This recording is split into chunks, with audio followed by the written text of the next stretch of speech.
Bonjour et bienvenue sur cette vidéo du blog Quitter Angoisse et Dépression. Aujourd'hui, j'aimerais vous parler de quelque chose qui aide des centaines de personnes et que 99% des gens que je rencontre ignorent. Il s'agit de l'observation de ses pensées. En fait, c'est essayer de se focaliser sur quelque chose de très simple et de voir comment une autre pensée arrive. Par exemple, je peux me focaliser sur mon pouce. Alors je choisis mon pouce, je me focalise dessus, et à un moment dans ma tête, il y a « Mais Joël, tu te rends pas compte que tu as l'air d'un imbécile avec ton pouce ?» Du coup, je suis plus sur mon pouce, mais l'image que j'aimais en pensant à mon pouce. Alors quand ça arrive comme ça, quand j'ai cette pensée qui vient, je dis « Tiens, bonjour Adolphe ». Adolphe, c'est qui? Adolphe, c'est le mental. Adolphe, c'est celui qui vient toujours donner son avis et c'est celui qui nous fait sortir de l'instant présent. Donc si je traverse une crise d'angoisse, si je traverse une émotion négative, vous comprenez qu'Adolphe, il sera toujours là pour ajouter son grain de sel négatif et me faire encore plus d'angoisse, encore plus de tristesse, encore plus de colère. Donc maintenant, ce que vous pouvez faire, c'est vous aussi, vous mettez la caméra, enfin votre lecteur sur pause, et vous vous dites, oui, comment tu t'appelles? La petite voix là qui vous parle, comment elle s'appelle? Alors vous mettez sur pause le lecteur tout de suite, et quand vous avez trouvé le nom, on continue. Donc ça y est, vous avez trouvé son petit nom. Alors bon, moi c'est Adolphe. Alors Adolphe, je peux lui dire, oui, je peux passer pour un idiot, mais ça ne veut pas dire que je suis un idiot. En fait, beaucoup de personnes se disent moi, mon Adolphe, il est tellement méchant que je ne veux pas lui parler.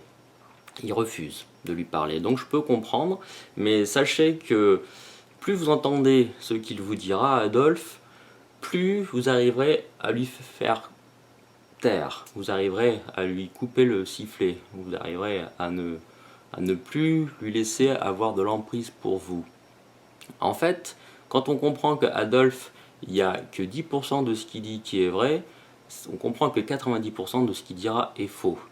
Donc certains peuvent en effet me trouver idiot quand je suis avec mon pouce, ok, mais ceux-là, ils n'ont qu'à partir, ils peuvent couper, ils sont assez grands, ils peuvent aller sur d'autres sites, ils peuvent faire autre chose, ils peuvent aller se promener. Ça les regarde.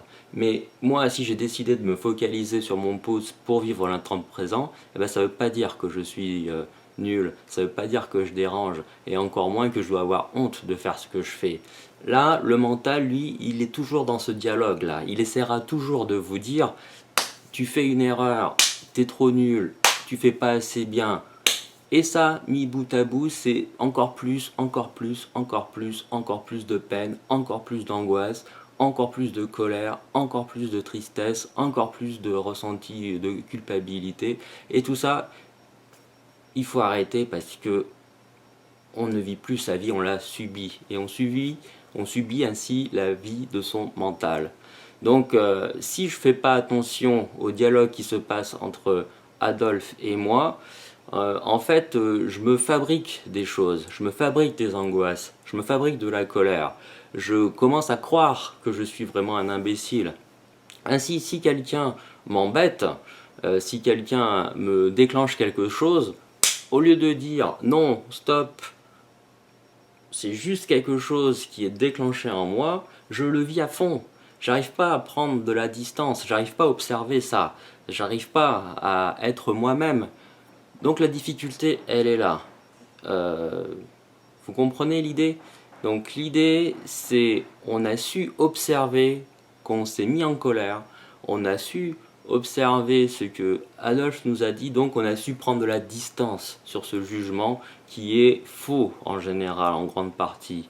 Donc quand on dit ce qui est juste, donc oui peut-être des gens peuvent me trouver stupide, ok, mais ils peuvent s'en aller. Moi en attendant, j'ai le droit de faire ce que je fais. Vous voyez la différence? En observant ça, on prend de la distance. En nommant ce qui dans notre tête nous dit ouais, c'est pas bien Joël ce que tu fais et tout, on prend de la distance. Et je suis vraiment surpris en cabinet de me rendre compte du nombre de personnes qui ne savent pas prendre cette distance sur eux-mêmes et qui petit à petit sombrent dans la dépression. En fait, c'est vraiment un apprentissage d'entendre ce que Adolphe nous dit, et c'est aussi un apprentissage que de sortir et de contredire ce qu'il nous dit Adolphe. Les dépressifs, quand ils arrivent consciemment à identifier ça, c'est presque gagné. Quand ils arrivent à le faire, alors les scientifiques demandent de le faire 30 minutes par jour, mais si on arrive à devenir observateur de ses pensées et de ses émotions, eh bien vraiment on arrive à se sortir de ça. On arrive à se surpasser, on arrive petit à petit à aller un cran au-dessus, et ça c'est extraordinaire, c'est vraiment ce que je propose de faire sur ce blog. Alors bon, bah faites-le, déjà choisissez le nom de la petite voix qui vous parle, c'est déjà un premier point. Écoutez ce qu'elle vous dit et dites-vous, ayez le réflexe de vous dire quand j'entends ça, qu'est-ce qui est le plus important?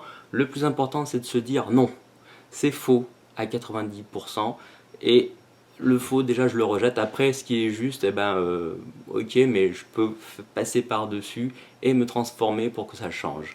Vous pouvez écrire donc en bas comment s'appelle votre mental, le nom que vous l'avez choisi, est-ce que vous arrivez déjà à faire pour lui couper le sifflet. Ben voilà, on se retrouve bientôt pour d'autres vidéos.